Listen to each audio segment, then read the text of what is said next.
I'm Chef Michelle with Flik Hospitality, and today we are talking about pumpkins. Now, a lot of times when people think about cooking with pumpkins, it's pumpkin pie or pumpkin bread or pumpkin loaf or something sweet. However, when I cook with pumpkins, I love doing savory items such as hearty soups, and they make a great side dish. They're just a really versatile vegetable. So today we're going to make a pumpkin fennel soup. And a lot of times when people make soups, they get these chicken bouillon cubes or vegetable stock or beef stock, but not today. Today we are going to make our own stock using all of the scraps from our vegetables. So I already have a pot of boiling water on the stove. And as I prep my vegetables, I'm just going to throw all of the peels and scraps into that boiling water, and then we'll use that for our soup later on.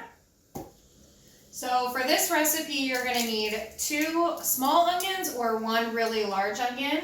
I'm going to be using 2 of these. These are called pumpkin pie pumpkins. They're a little bit smaller, but they have a lot more flesh. And then 1.5 to 2 bulbs of fennel, depending on what size they are. We're also going to be using 3 garlic cloves. So I'm going to go ahead and get all of this prepped up.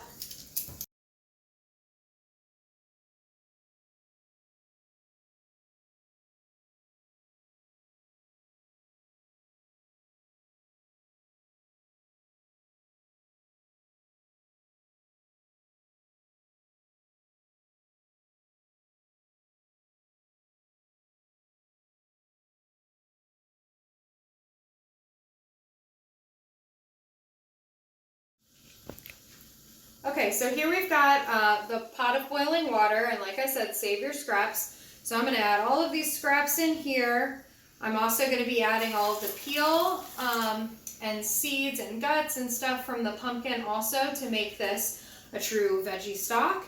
And we'll just let that go while we're prepping the rest of our ingredients. Next, I'm going to show you what I think is a pretty quick and easy way to break down a pumpkin. So I'll meet you over there. Okay, so here we've got our small pumpkin. I'm going to start by taking the top off.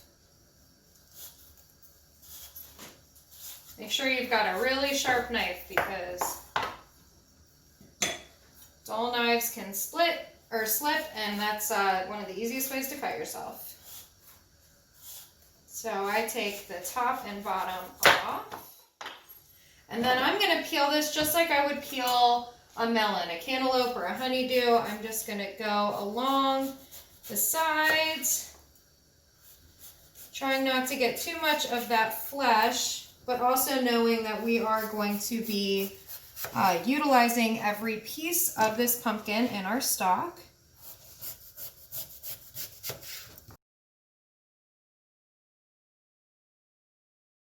Okay, so now what I'm going to do is I'm going to actually cut this into quarters.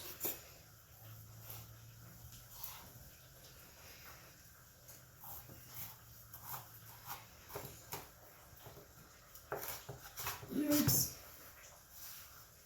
And what I'm going to do with the quarters is at this point I usually switch to a paring knife, because scraping all of this stuff, this is really stringy, and scraping all of that can be really time consuming, and it just drives me crazy. So what I do, and I'm going to try to show you here, let's move this for a second, is I go down the sides and I trace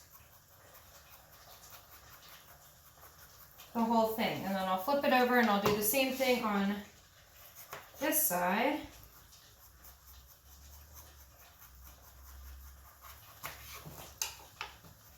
And then at this point, you should be able to just pull this out. And you still might have to scrape some of this stuff out, which you can do with a spoon, or I've got a scoop here. Oh, I lost the end of that one. But you just basically want all of the slimy, stringy bits out of there. Okay, so I've got most of my pumpkin already diced up here. I've got all my scraps here. I'm just gonna roughly dice this last quarter. Yeah, that was scary. And then when you're making this soup, this is a pureed soup, so I don't get that worried about knife cuts, but I think working in quarters just makes it a little bit easier to have that uniform dice.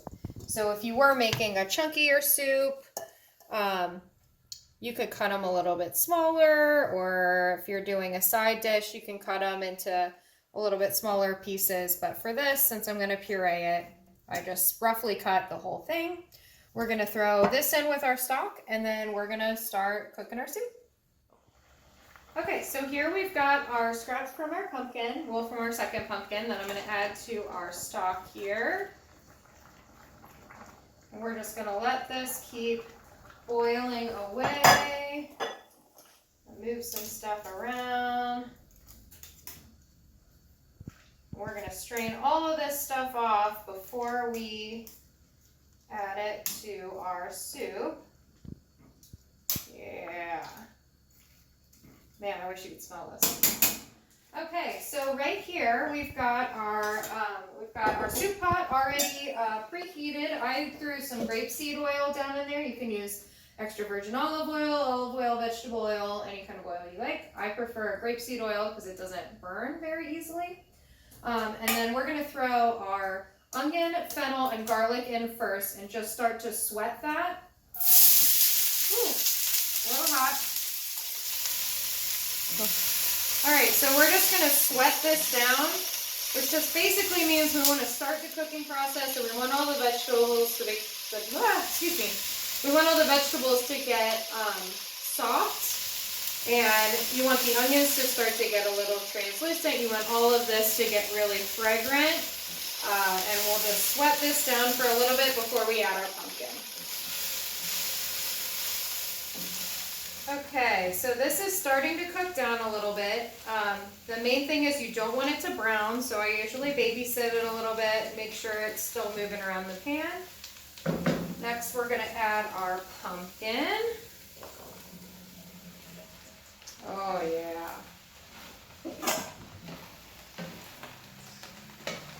Oops. Whoops.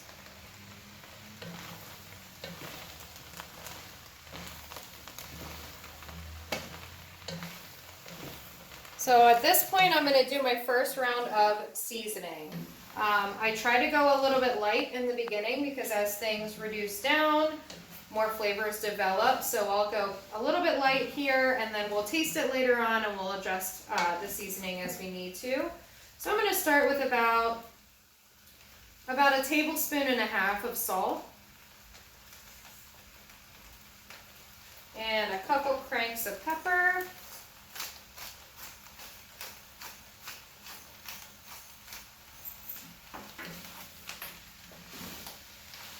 Stir all this together, and I'm going to let this hang out while we strain our stock, and we'll get that added next.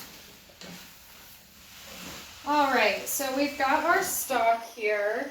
You can see it's a beautiful color. We get all that color from the pumpkin. We're just going to add that. There's so much flavor in here. We're going to add this directly into, ooh, you know what? I don't even think I need all of it. We want to make sure that all of the pumpkin is covered. Add a little bit more. And then I'm going to save this because once I puree it, if it ends up being a little bit thicker than I want, I can add some more later.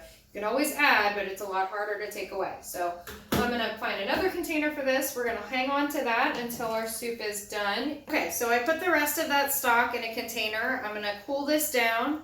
Another thing you can do with this is if you end up with too much stock or extra stock, you can always freeze it and use it for another application later.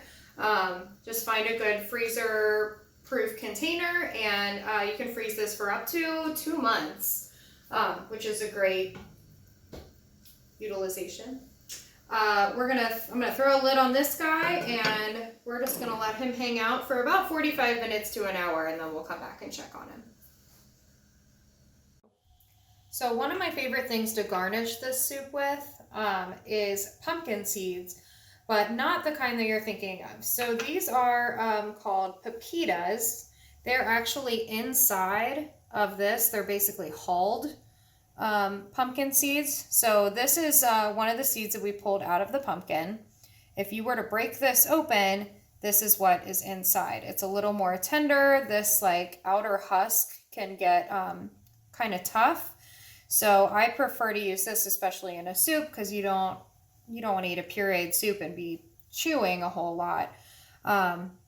You could either hull them yourself. I think that's a little bit of a pain. I went ahead and bought these at the store already hulled.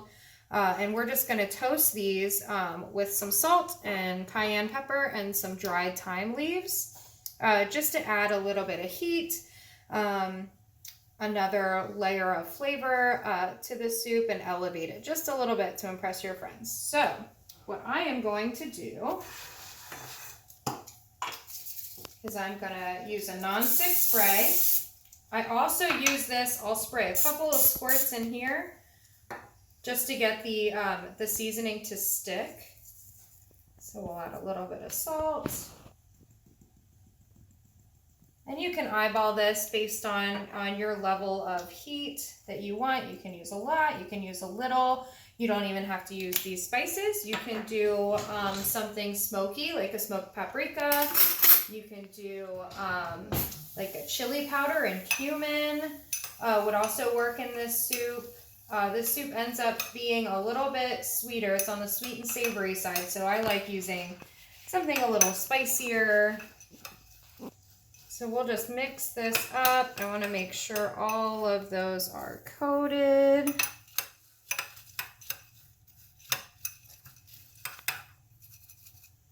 And then we're just going to lay them out here and give them a little shake. So we've got an even layer. I'm going to throw a little bit more cayenne on there. All right, and then we're just going to pop these in the oven. Okay, so our soup has been simmering for about an hour now. You can see that all of the vegetables are really broken down. It smells incredible. So we're going to puree this.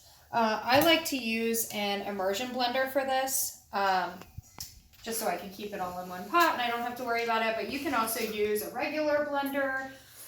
All right, so I'm going to use this immersion blender, and we're just going to get this pureed.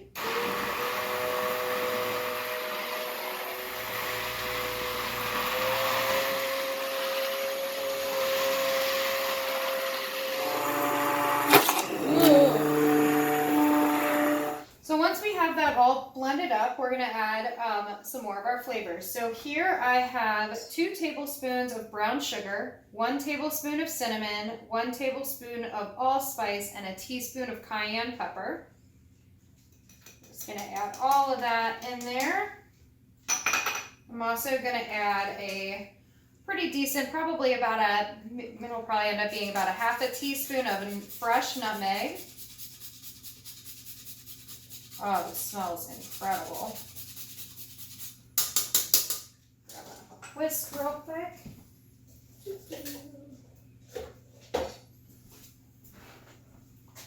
All right, we're just gonna get all those spices incorporated.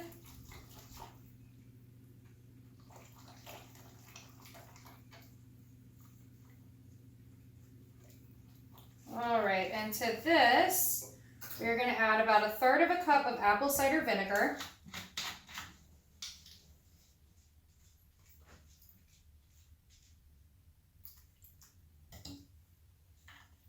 And about 1.5 pints to a quart of cream.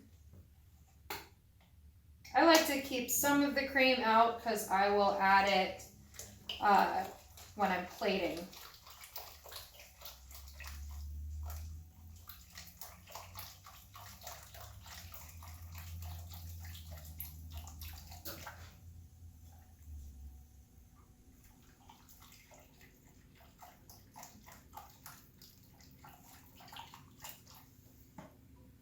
So at this point, this is when I like to taste it again and decide whether or not it needs more salt, pepper, brown sugar. When what kind of seasonings I need to adjust at this point.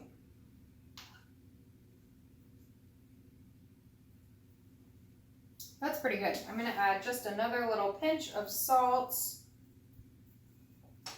and a tiny bit more nutmeg.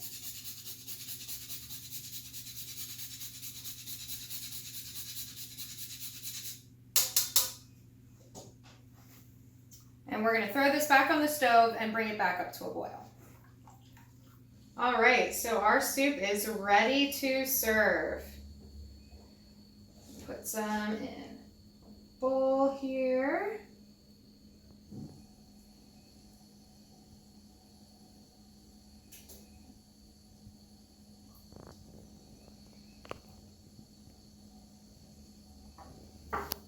I've got our cayenne spiced pepitas that I'm just going to put right in the center. And then here I just took some more heavy cream and threw it in a squeeze bottle that I'm going to shake up so it gets a little bit frothy. And we're just going to do a swirl. You could also just do a swirl of extra virgin olive oil if you have like a really fancy olive oil that you like to use. Clean up this bowl, and there you have it. This is a pumpkin fennel soup, perfect for Thanksgiving or the holidays. All right, guys, thanks for tuning in. For more recipes and wellness tips, be sure to check out Flik Hospitality on YouTube, Instagram, and Facebook.